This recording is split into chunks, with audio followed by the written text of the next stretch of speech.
है ना।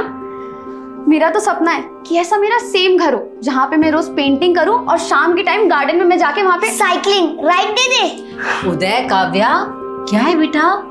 रात के 11 बज गए हैं। अब तुम दोनों सो जाओ वरना कल सुबह स्कूल जाने के लिए नखरे करोगे।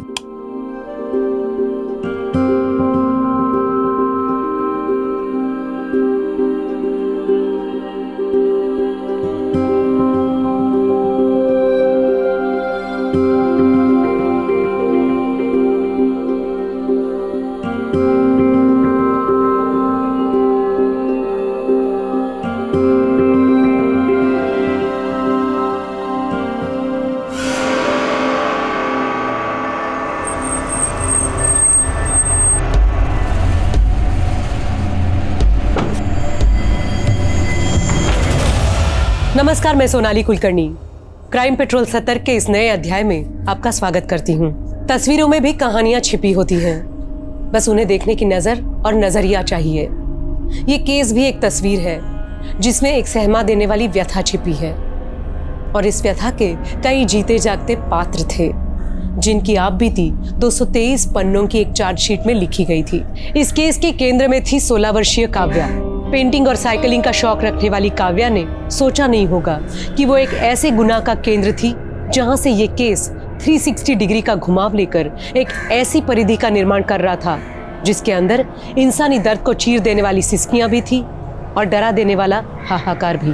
कहते हैं इंसान के शरीर में जितने रोम होते हैं पूरे जीवन काल में उसके मन में उतनी ही संख्या के कई ख्याल जन्म लेते हैं और इस केस को जन्म देने वाला भी एक ख्याल था, एक ऐसा विकृत ख्याल जो हिंदुस्तान की क्राइम हिस्ट्री का काला धब्बा बन गया। मैं कोई बहाना नहीं सुनूंगी काव्या, चल उठ, स्कूल तो जाना ही पड़ेगा। मम्मी सच में पेट में बहुत दर्द हो रहा है। काव्या, तेरे बहाने नहीं खत्म होते, चल उठ बेटा। हाँ सच बोल रही हूँ, विंची दादा की कसम। विंची दादा? ये कौन है? माँ Leonardo da Vinci, the famous painter जिन्होंने मोनालिसा बनाई थी। वाह बेटा वाह, और तू अपनी माँ को बना। उठ काव्या, बेटा बोर्ड एग्जाम्स है इस बार तेरे, कुछ तो पढ़ ले। अरे माँ पढ़ लूंगी लेकिन अभी तेरे पापा आ गए। अरे तू काव्या सुन बेटा। अरे तू पापा मेरा बच्चा। पापा मैंने एक पेंटिंग बनाई है, आपको दिखाऊंगी। यहाँ भी और अब कहाँ गया पेट दर्द? अभी भी हो रहा है। पापा देखो ना। काव्या तेरी नौटंकी बंद कर, जल्दी रेडी हो और स्कूल जा वरना लेट हो जाएगी तू। अरे क्या सरिता, बेचारी के पेट में दर्द हो रहा है और तुम इसे डांट रही हो। जा बेटा, आज की तेरी स्कूल की छुट्टी। बिगाड़ो और बिगाड़ो बेटी को। एग्जाम में इतने बड़े बड़े अंडे मिलेंगे ना तो मुझे मत कहना। अरे कुछ नहीं होगा। माँ अगर दीदी स्कूल ना जाए तो मैं भी छुट्टी कर दूं? हाँ हाँ क्यों नहीं। जल्दी यूनिफॉर्म पहनो, रेडी हो, तेरी स्कूल बस आ रही है। सरिता मुझे 1 घंटे में निकलना है। हाँ तुम जरा चाय रख दो। अरे ये क्या बात हुई? और आप अपनी हेल्थ का बिल्कुल ध्यान नहीं रख रहे हैं आजकल। इतना नाइट शिफ्ट क्यों कर रहे हैं आप? क्या करूं, दूसरा यूनिट जो शुरू हो रहा है, मैं भी नहा कर आता हूँ। हाँ 1 मिनट, आप ग्रीन चेक शर्ट पहन के गए थे ना, फिर ये? हाँ वो नाइट ड्यूटी लगने वाली थी ना तो मुझे अंदाजा था, इसलिए एक एक्स्ट्रा शर्ट साथ ले गया था। नहा कर आता हूँ। हाँ इनकी गंदी शर्ट ना बैग में ही होगी, धोने में डाल देती हूँ।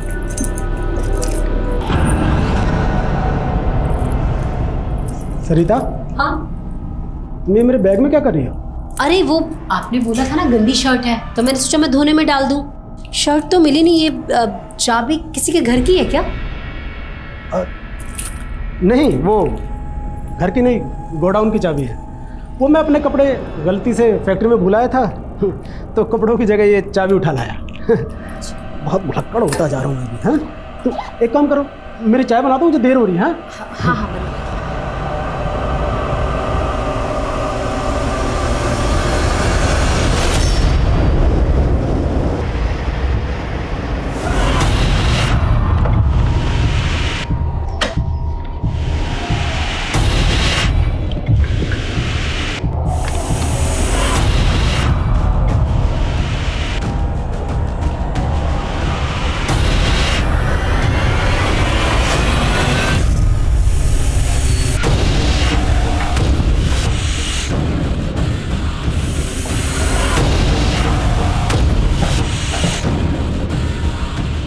मॉर्निंग। सुबह कहाँ चलने गए थे तुम? वो घर गया था। घर गए थे तुम? मैंने तुमसे कहा था ना कि अगर मुझसे रिश्ता रखना है तो अपने घर से रिश्ता तोड़ना पड़ेगा तुम्हें। सरिता, तुम समझने की कोशिश करो, ये इतना आसान नहीं है। देखो, तुम्हें अपनी वाइफ को डिवोर्स देना पड़ेगा, नहीं तो मैं उसको जाके सब सच सच बता दूंगी। सुबह आ गए मैं।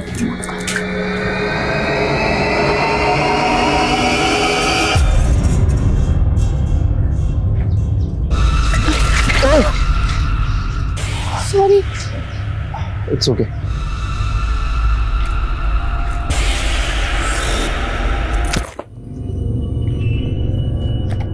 काव्या, चले बाल्टी उठा और अंदर लेके जा, मैं उदय को लेने जा रही हूँ। माँ, मैं ले आती ना उदय को, और वो रिया से भी पूछ लूंगी कि स्कूल में क्या पढ़ाया है। अच्छा, चल ठीक है, फिर तू ही चली जा। जा, और सुन, हाँ? उदय को लेके सीधा घर आना, कहीं भटकने की जरूरत नहीं है। हाँ माँ।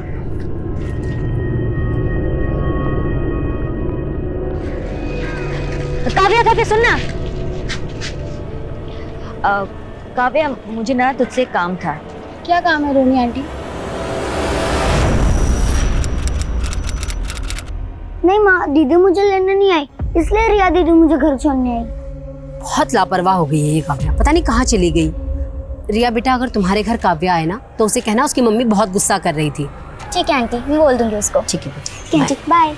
माँ, हाँ काव्या दीदी का फोन तो यहीं पे है।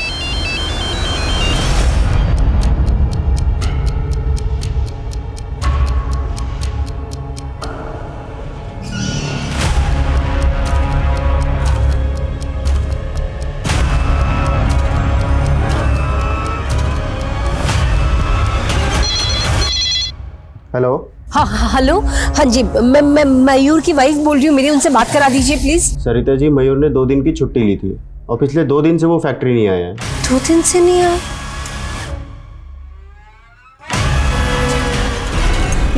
भाई साहब, ये मेरी बेटी है काव्या, आपने देखा कैसे कहीं? मम्मा, हाँ? काव्या दीदी की साइकिल। हाँ? काव्या की साइकिल?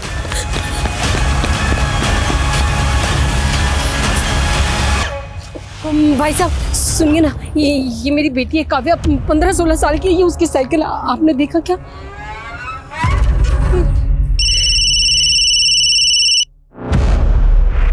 हेलो मयूर, काव्या कहीं नहीं मिल रही। तुम फिक्र मत करो, मैं भी आ रहा हूँ, किसी काम में फंसा हुआ था। मयूर प्लीज झूठ मत बोलो, मुझे पता तुम 2 दिन से फैक्ट्री नहीं गए हो। क्या बोल रही हो सरिता? मुझे कोई बहस वहस नहीं करनी, बस मुझे काव्या मिल जाए, मुझे और कुछ नहीं चाहिए। काव्या जरूर मिल जाएगी, तुम परेशान मत हो, मैं आ रहा हूँ ना। तुम एक काम करो, तुम तब तक पुलिस को इन्फॉर्म करो।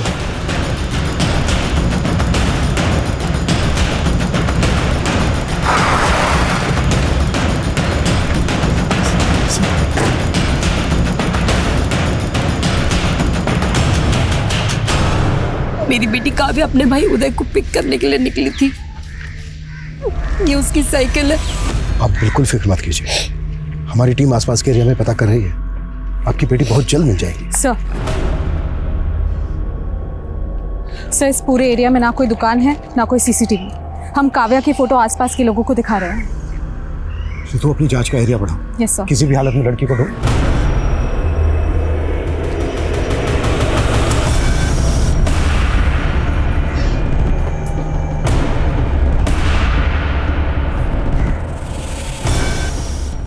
कैसे इस्माइल, मतलब काव्या को अगवा किया गया है? ये पूरा एरिया छान मारो, दिन दहाड़े ऐसी कोई लड़की गायब नहीं हो सकती। एक एक आदमी को काव्या का फोटो दिखाओ, किसी न किसी ने काव्या को जरूर देखा होगा। Yes sir.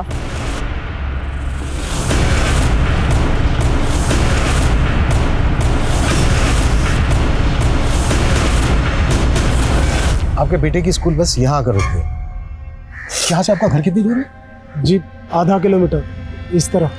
आपका घर है यहाँ से आधा किलोमीटर दूर इस तरफ, और काव्या घर से यहाँ आने के लिए निकली, जबकि काव्या की साइकिल मिली हमें मकराना रोड पर, जो यहाँ से 700 मीटर दूर। सर, वो हमारे घर से ना एक रास्ता मकराना रोड की तरफ भी निकलता है, जो सीधा फिर यहीं आता है। काव्या ने यहाँ आने के लिए इतना लंबा रास्ता क्यों लिया होगा? क्या मकराना रोड पे काव्या का कोई जानने वाला रहता है जहाँ वो जाने वाली है?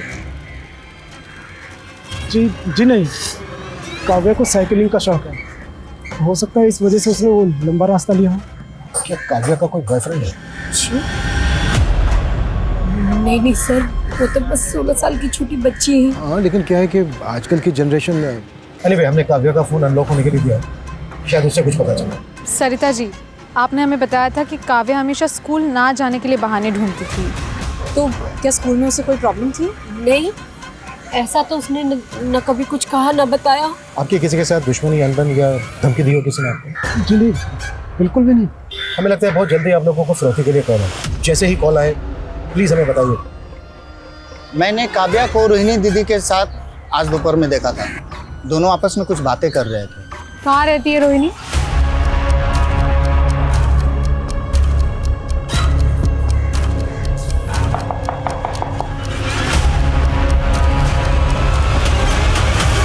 जी हाँ, मैं दोपहर को मिली थी काव्या से। काव्या काव्या सुन ना। काव्या, मुझे ना तुझसे एक काम था। क्या काम है रोनी आंटी? कल ना मेरे घर पाठ होने वाला है, तो मम्मी से कहना कि आए, ठीक है? 2 बजे तक आ जाए। ठीक है, मैं बोल दूंगी। काव्या की माँ उसे जगह जगह ढूंढ रही थी, आपने उन्हें बताया क्यों नहीं कि आप मिली थी काव्या से? मैं पूजा में मग्न थी, और एक बार पूजा में ध्यान लग जाता है तो फिर मेरा कहीं ध्यान नहीं लगता। अब मैं जाऊं? मेरी पूजा अधूरी है। जी।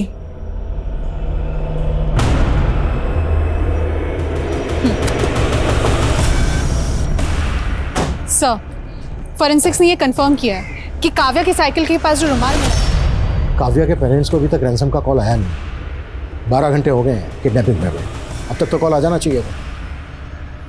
ये किडनैपिंग वाकई में रैंसम के लिए हुई है या फिर एंगल कुछ और है?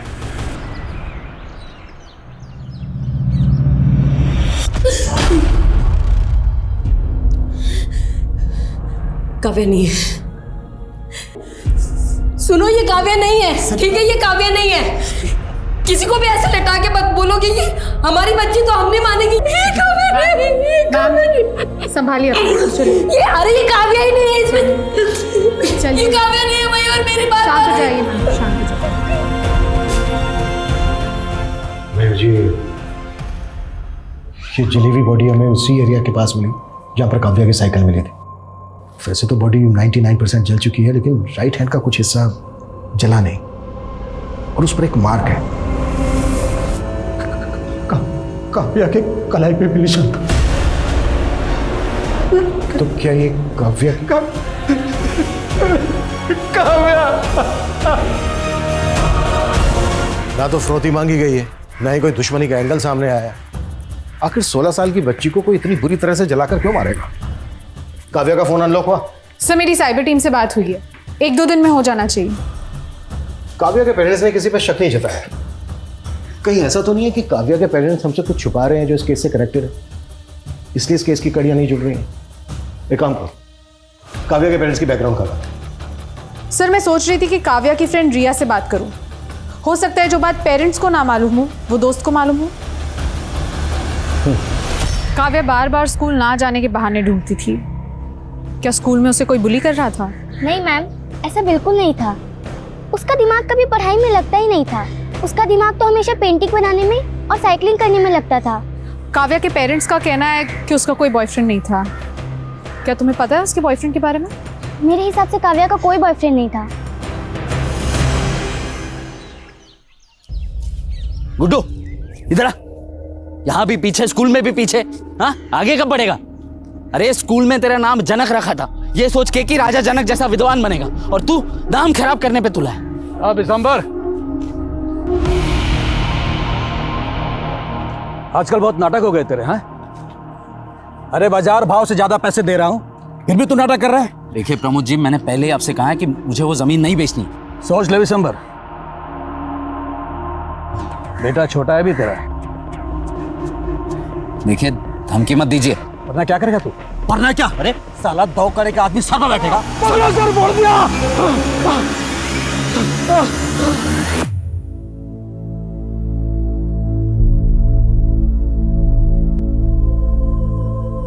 माँ, दीदी ने आधा घंटे से खड़ा कर रखा है। कहती है तेरा स्केच बनाऊंगी, और देखो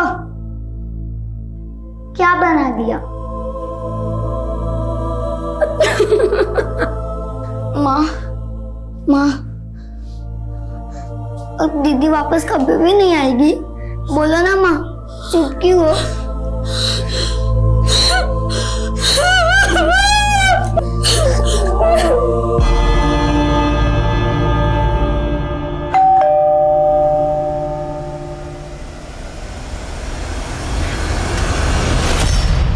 सर आप, मयूर जी हमें आपके घर की तलाशी लेनी है।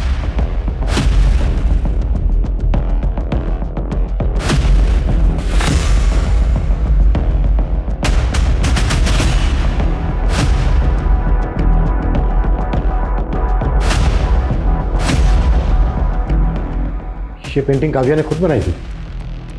जी हाँ, इसी ने बनाई है। लेकिन लेकिन आप लोग ये ढूंढ क्या रहे हैं? बेटी हमारी मरी है और आप हम ही पर शक कर रहे हैं। ये मयूर जी, हम आप पर शक नहीं कर रहे हैं। हमें बस एक क्लू की तलाश है जिससे ये पता चल सके कि काव्या के साथ जो हुआ वो क्यों हुआ। यही सवाल तो मुझे खाए जा रहा है। मेरी और सरिता की किसी से ऐसी कोई दुश्मनी नहीं है कि कोई हमारी बेटी को मार दे। मरी नहीं है मेरी बेटी, मेरी बेटी मरी नहीं है। मेरी काव्या जिंदा है, वो जिंदा है। सर, मैंने काव्या के स्कूल में पूछताछ की। काव्या की किसी के साथ कोई प्रॉब्लम हो ऐसा कुछ सामने नहीं आया। लेकिन सर, मैंने काव्या की पड़ोसी रोहिणी का बैकग्राउंड चेक किया। काफ़ी कर्मकांड वाली औरत है। बच्चा नहीं हो पाया इस बात का काफ़ी मलाल है उसे। और सर, रोहिणी का एक मुंह बोला भाई है सर्वेश, जो एक सन्यासी है। तुम्हारे कहने का मतलब है कि ये तंत्रमंत्र का चक्कर हो सकता है? रोहिणी ने ही बच्चा पाने की चाहत में काव्या के साथ कुछ कर दिया? सर, मैंने खबरियों से कहा है कि रोहिणी के सन्यासी भाई की कुंडली निकाले। रोहिणी, जीजा जी नहीं आए? मैं जानता था वो नहीं आएंगे। तुम उनकी छोड़ो, ये बताओ आगे क्या करना है? ये लो, उन्हें खाने में मिलाकर एक बार खिला देना, फिर जो तुम चाहोगे सिर्फ वही होगा।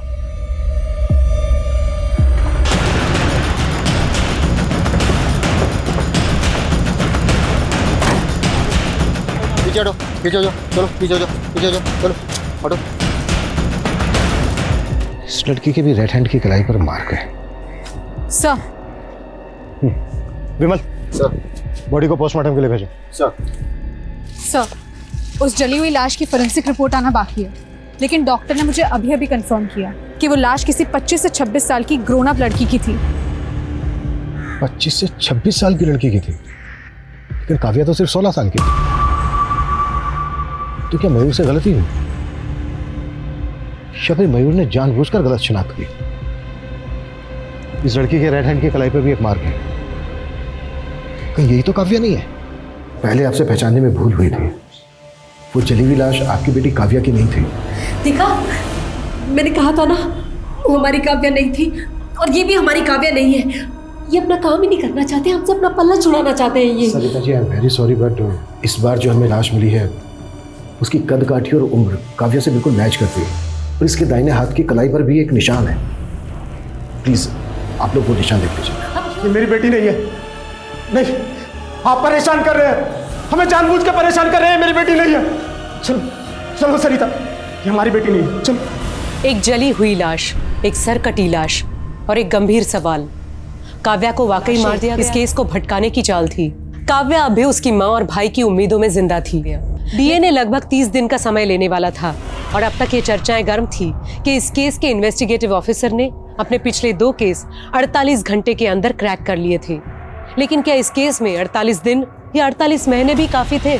पुलिस ने किडनैपिंग, रंजिश, ऑनर किलिंग और तंत्र से जुड़ी कई थ्योरीज बनाई थी, लेकिन इस केस की जड़ से एक विशालकाय पेड़ पनप रहा था, जिसके गुनाह की गर्म छाया सारा माहौल गर्म करने वाली थी। इस इलाके की 3000 युवाओं की नौकरी से जुड़ा हुआ है ये मामला। 3000 लोग, यानी कि 3000 परिवार। अब सवाल ये उठता है कि क्या हमारे नेता धर्म और जात की राजनीति को छोड़ के इस अहम मुद्दे पर बात करेंगे रोजगार जैसे? शायद नहीं करेंगे। मैं दुष्यंत, कैमरामैन सुभाष के साथ अब तक। दुष्यंत, ये क्या फीके न्यूज देते रहते हो यार, थोड़ा तड़का लगाओ ना। सोनाली, मैं जर्नलिस्ट हूँ, मैं बावर्ची नहीं हूँ। एंड बाय द वे ये जयदत्त ग्रुप ऑफ हॉस्पिटल की फाइल है, देख लो। खेड़ापुर के गांव के लोगों का ऑपरेशन किया गया, उनके ऑर्गन्स निकाले गए, उनको डराया धमकाया गया। It's a serious matter Sonali. Dushyant, news serious नहीं सेंसेशनल होना चाहिए। और वैसे भी क्या फर्क पड़ता है यार, छोटे से गांव में क्या हुआ? फर्क पड़ता है। हम लोग इस प्रोफेशन में इसलिए आए थे ना, ताकि मेन स्ट्रीम मीडिया में वो मुद्दे हम दिखाएंगे जो अब तक नहीं दिखाए जा रहे थे। Sorry Dushyant, as a wife मैं तुम्हें सपोर्ट करती हूँ, लेकिन एडिटर के नाते मैं ये स्टोरी अलाउ नहीं कर सकती। वैसे ही बहुत मानहानि के दावे हैं हमारे खिलाफ। I can't take the risk, please understand. हम लोगों की सोच बहुत अलग है एक्चुअली। तुम ना सिर्फ शोर मचाना चाहती हो, लेकिन मैं सच दिखाना चाहता हूँ। सोनाली, हम हस्बैंड वाइफ है ठीक है, लेकिन मुझे लगता है मैं तुम्हारे साथ अब काम नहीं कर पाऊंगा। I think I should leave this channel now. Enough. Dushyant, नहीं यार, बस सोनाली हो गया अभी। इतना सीरियस क्यों हो रहे हो यार? Just relax. देखो, अभी कुछ देर में मैं लाइव जा रही हूँ, हम आराम से बैठ के बात करेंगे ना इस बारे में letter. Chira, I C you soon.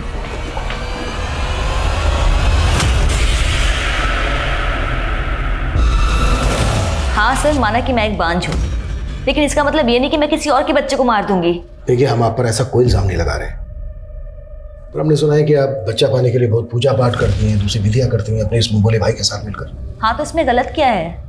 इस तरह की पूजा पाठ में बलि भी दी जाती है, इंसान की बलि। इंसानी नहीं, पशु की बलि दी जाती है इंस्पेक्टर साहब। शास्त्रों में शस्त्रों से ज्यादा शक्ति होती है, और इसी शक्ति की मदद से मेरी बहन को बच्चे की प्राप्ति होगी। ये बात मैं लिखित में दे सकता हूँ।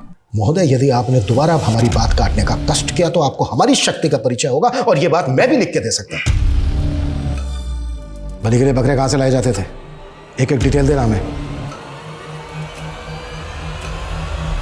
तुम्हारे दिमाग में चल क्या रहा है मयूर? ना कोई कॉल, ना कोई मैसेज, ना कोई रिप्लाई। तुम कर क्या रहे हो? कितने दिनों से तुम्हें कॉल कर रही हूँ मैं। सुनीता, तुम समझने की कोशिश क्यों नहीं कर रही हो? तुम्हें पता है यहाँ पुलिस आ रही है, बिना मतलब हम पर शक करेगी, बाल की खाल निकालेगी। तुम समझा करो ना, बस थोड़ा सब्र करो। मैं अभी तुम अभी भी सुनीता के टच में हो। सरिता, तुमसे ज्यादा घटिया और सेल्फिश बाप इस दुनिया में कोई नहीं होगा मयूर। निकल जाओ यहाँ से और जाके रहो अपनी उस प्रेमिका के साथ। सुनीता सिंह? जी सर, मयूर का पिछले 1 साल से सुनीता सिंह के साथ अफेयर चल रहा है। काव्या की मौत का कनेक्शन इस अफेयर से तो नहीं है?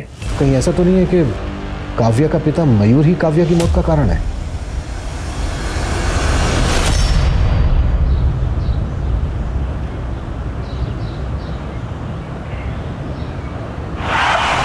व्हाट? सरिता का एक्सीडेंट हो गया है? इसमें जरूर मयूर का हाथ है। नहीं सर, मैंने पता किया है, ये रैश ड्राइविंग का केस है। ड्राइवर नशे में था। मुझे अभी भी यकीन नहीं हो रहा है कि केस इतनी आसानी से खत्म होने वाला नहीं है। रितु, मयूर और मयूर के गर्लफ्रेंड दोनों को थाने बुलाओ। Yes sir. तो माहेश्वरी जी, आपको लौकी की सब्जी ज्यादा पसंद है या आलू की? सोनाली, मैं एक गरीब परिवार से आती हूँ, भूख देखी है मैंने, इसीलिए खाने में मेरे कोई नखरे नहीं है। जो मिल जाए खुशी से खा लेती हूँ। आपकी इसी सादगी की वजह से तो आप जानी जाती है। हाँ सर, मेरा और सुनीता का अफेयर है, लेकिन आप इसका गलत मतलब निकाल रहे हैं। मतलब ये है कि तुम्हारी बीवी और बेटी इस रिश्ते के खिलाफ थे, इसलिए तुमने दोनों को एक एक करके हटा दिया। अब अगला नंबर किसका है? उदय का? आप मुझ पर जो चाहे इल्ज़ाम लगा सकती हैं। वैसे भी एक शादीशुदा आदमी के साथ अफेयर रखने वाली औरत को ना सोसाइटी में कोई इज्जत मिलती है, ना ही उसके अपने परिवार में। हमें आपके अफेयर से कोई लेना देना नहीं। देखिए, आप यकीन करिए, मुझे भी सरिता और काव्या की मौत का उतना ही अफसोस है, लेकिन मैं किसी बात के लिए गिल्टी नहीं हूँ, क्योंकि मैंने कुछ गलत नहीं किया है। आप कुछ भी बोल रहे हैं सर, और एक बात साफ कर दो, मैंने और सुनीता ने तय किया है कि हम शादी करेंगे, और सुनीता उदय को सगी माँ की तरह प्यार देगी। हम उसे कोई तकलीफ नहीं होने देंगे। हमारी नजर रहेगी तुम पर। काव्या की मौत का हिसाब आना भी बाकी है। नाटक बंद कर। तूने मेरी डिलीवरी की थी ना, और उसके बाद तूने बोला कि मेरा बच्चा मरा हुआ पैदा हुआ है। सर, डीएनए रिपोर्ट आ चुकी है, वो सरकटी लाश काव्या की है। पता था मुझे, लेकिन मयूर और उसकी गर्लफ्रेंड सुनीता के खिलाफ हमारे पास एक भी सबूत नहीं है जिससे हम ये साबित कर सकें कि काव्या के मर्डर में उनका हाथ है। कहाँ चूक हो रही है हमसे। हमें ये केस रीइन्वेस्टिगेट करना होगा। सर हमें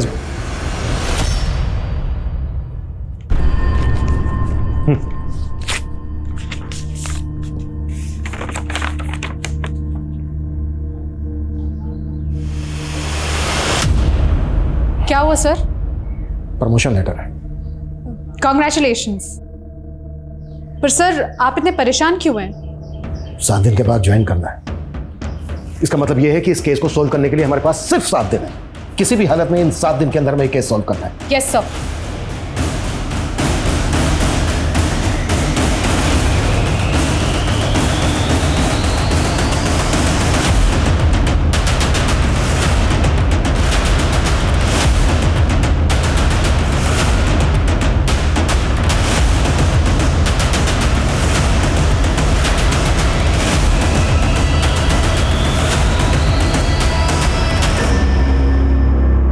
सोनाली, ये जो वीडियो वायरल हुए देखा है तुमने? सबसे पहले इस औरत का बच्चा ऐसे छीन लिया और बाद में कह दिया कि बच्चा ही मरा हुआ पैदा हुआ है। आई एम श्योर ये जायदाद ग्रुप ऑफ हॉस्पिटल्स का इस स्कैम से कुछ ना कुछ कनेक्शन जरूर है। क्या दुष्यंत, जब देखो तुम काम की बात करते रहते हो। Let's talk about us. कितने दिन हो गए ना हमने अच्छे से टाइम स्पेंड नहीं किया।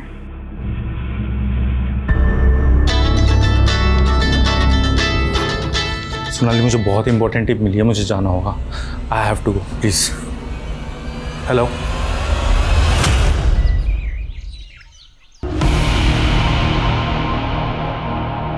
राजा चल। भाग्यवान, अरे जल्दी आ जरा। ये गुड्डू है, आज से घर के सारे कामकाज यही करेगा ना। बस ऐसी नजरें और सोच नीचे रखना। ये पिंजरा ही आज से तेरा मुकद्दर है। चल जा, जो ये बोलेंगे वो करना।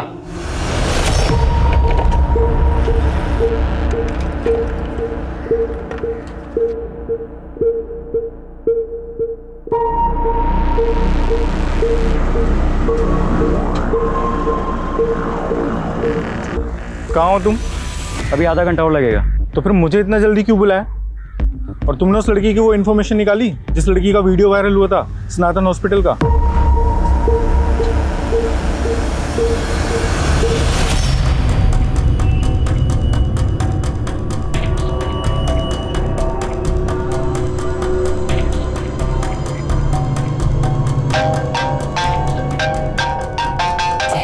एक मिनट खुमा। हेलो। सॉरी सोनाली मैम, इस टाइम आपको डिस्टर्ब किया। दरअसल दुष्यंत सर ने मुझे विशाल नगर बुलाया था। 1 घंटे से उनको कॉल कर रहा हूँ, उनका फोन ऑफ आ रहा है, अभी तक आए भी नहीं वो। क्या वो आपके साथ है क्या? कहीं फंस गया होगा, खुद ही कॉल कर लेगा। और हाँ, मैं मीटिंग में हूँ, मुझे दोबारा डिस्टर्ब मत करना। Okay ma'am.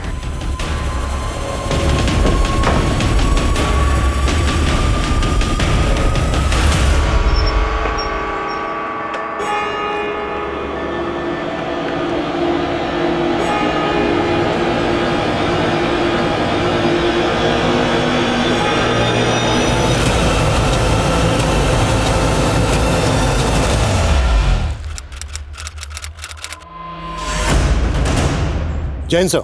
जय हिंद जिंदल। अब तक न्यूज़ चैनल का को फाउंडर दुष्यंत 2 दिन से मिसिंग है। आज उसकी वाइफ सोनाली, जो खुद चैनल की एडिटर है, उसका फ़ोन आया था मुझे। अब ये केस तुम हैंडल करोगे। जैन सर।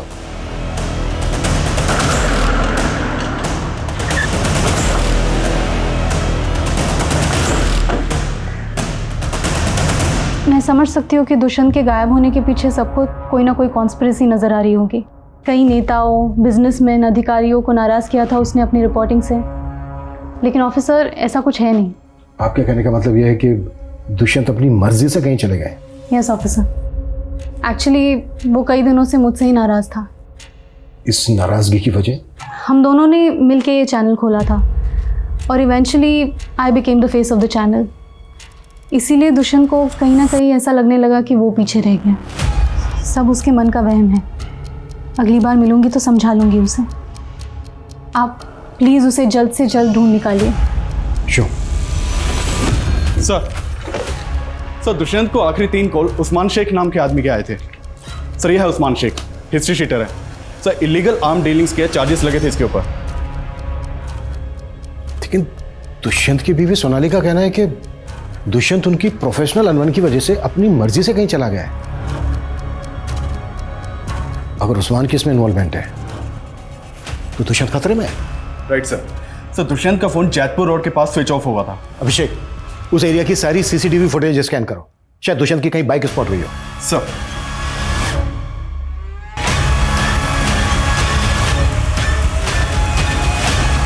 उस्मान सैयद दुष्यंत किसी ड्रग डीलर के कांटेक्ट में था। देखिए, अगर बात पैसों की होती तो अब तक रैंसम का कॉल आ चुका होता आपको। हमें डाउट है कि उस्मान को किसने सुपारी दी दुष्यंत की। माय गॉड, वो किस हाल में होगा? आपको शक है किसी पर? नहीं, अभी कुछ समझ में नहीं आ रहा है। मैं आपको खुद फोन करूंगी। Please give me some time.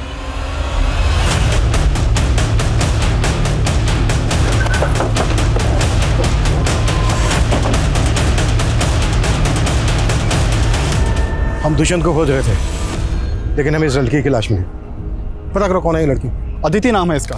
Sir इसने सतनाम हॉस्पिटल वहाँ के एक डॉक्टर कविता, उनके ऊपर इल्जाम लगाया था कि उन्होंने इसकी डिलीवरी करवाई थी और बाद में इसके बच्चे को गायब कर दिया था और इससे मरा हुआ बच्चा सौंप दिया था। वो दुष्यंत और अदिति की सुपारी देती थी।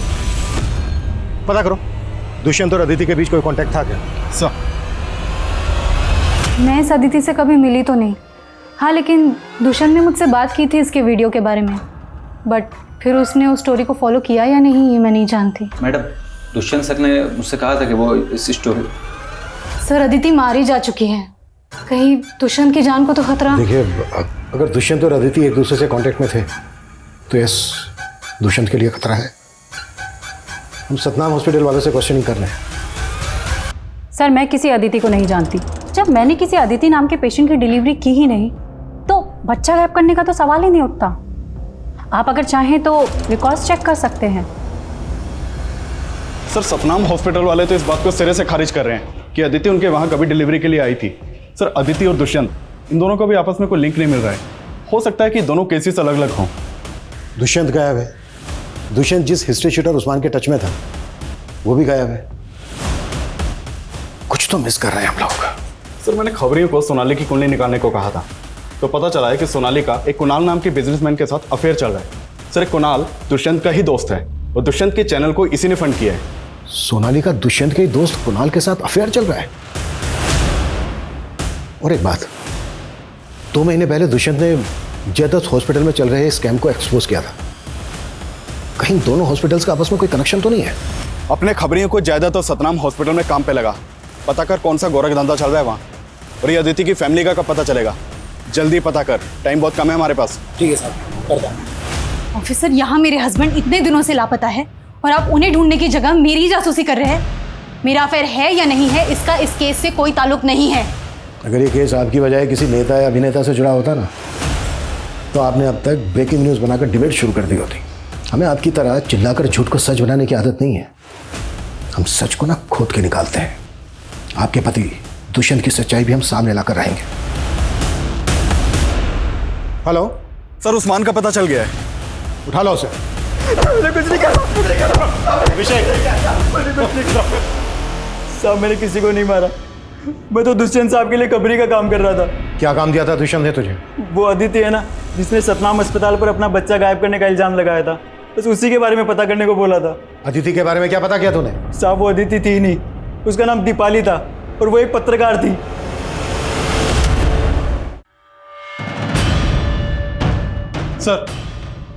सर उस्मान सही बोल रहा था। दीपाली और अदिति जिस अखबार के लिए काम करती थी उससे मेरी बात हुई। एक जर्नलिस्ट इतने रेपुटेड हॉस्पिटल पे आखिर ब्लेम क्यों कर रही थी? आज का बुलेटिन यही समाप्त होता है।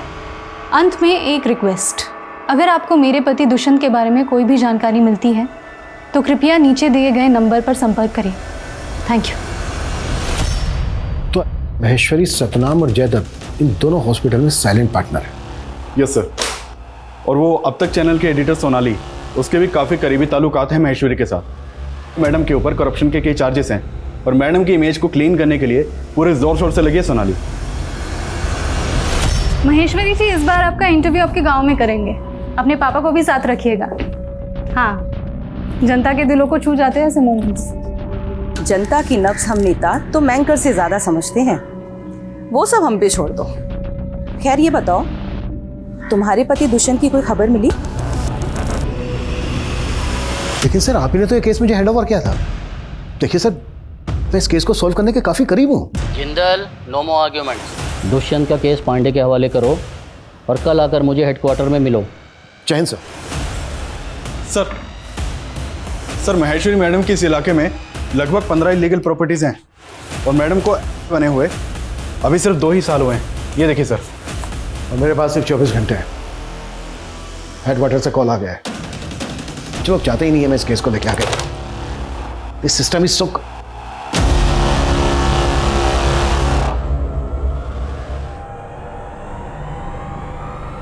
ये कॉटेज मैंने कहीं तो देखा है। ये पेंटिंग काव्या ने खुद बनाई थी? जी हाँ, इसी ने बनाई है। सर ये तो ज्योति नगर में मकराना रोड पर है। Yes, Kavya murder case. नहीं सर, आपके जाने के बाद काव्या के केस में कोई प्रोग्रेस नहीं हुई है। और सर काव्या के बाद पिछले 4 सालों में और भी कई यंग लड़कियों की मिसिंग केस रिपोर्ट हुई है। थैंक्स रितु। डीआईजी सर ने मुझसे केस तो ले लिया, लेकिन इत्तेफाक से मुझे 4 साल पुराना केस याद आ गया और मुझे लगता है इन दोनों केसेस का आपस में कनेक्शन है। और ये कनेक्शन साबित करने के लिए हमारे पास सिर्फ आज का दिन है। आज के आज हमें ये केस क्रैक करना है।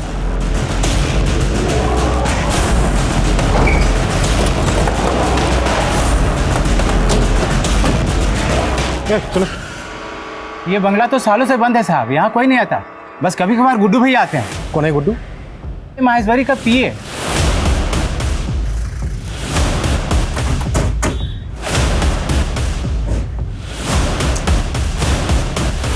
ट्रांसफर से जी नहीं भरा क्या, जो डिसमिस होने का मन बना लिया?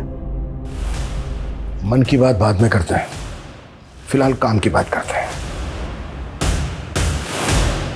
क्यों जनक उर्फ गुड्डू, यही नाम है ना तेरा?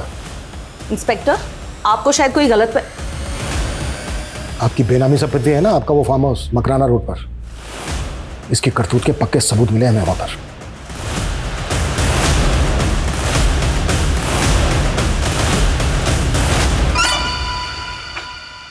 सर बहुत गंदी बदबू आ रही है इसमें, ये देखिए सर।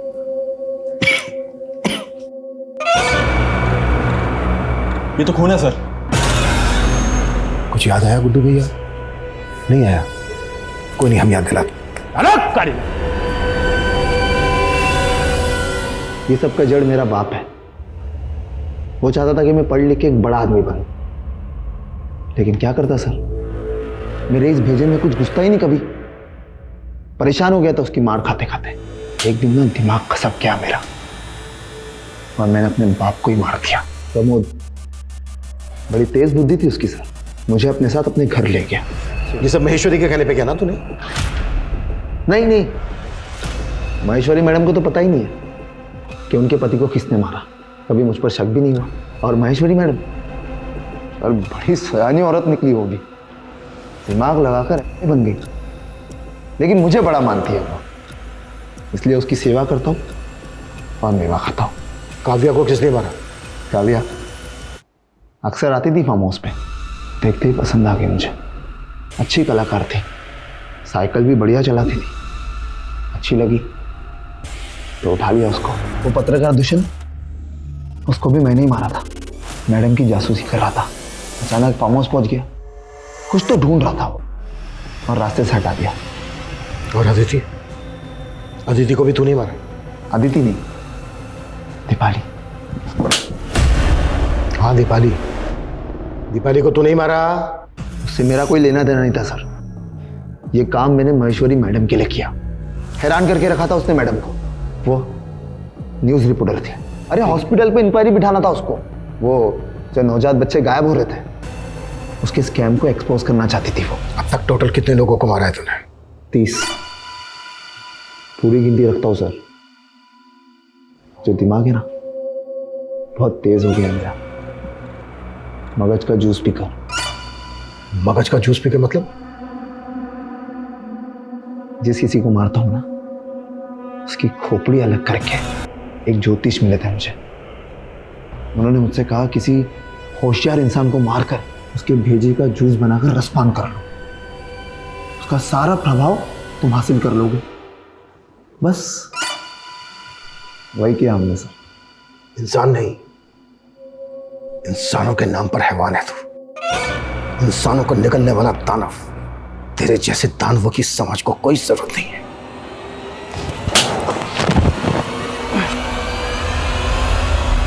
हमने आदि मानव से मानव बनने और मानवों द्वारा निर्मित की गई कई सभ्यताओं के विकास और पतन की गाथाएं सुनी होंगी, लेकिन ये गाथा मानवीय अस्तित्व को विचलित करने वाली व्यथा है। ये ख्याल ही आतंक से भरा हुआ है कि कोई इंसान को मार के खा सकता है।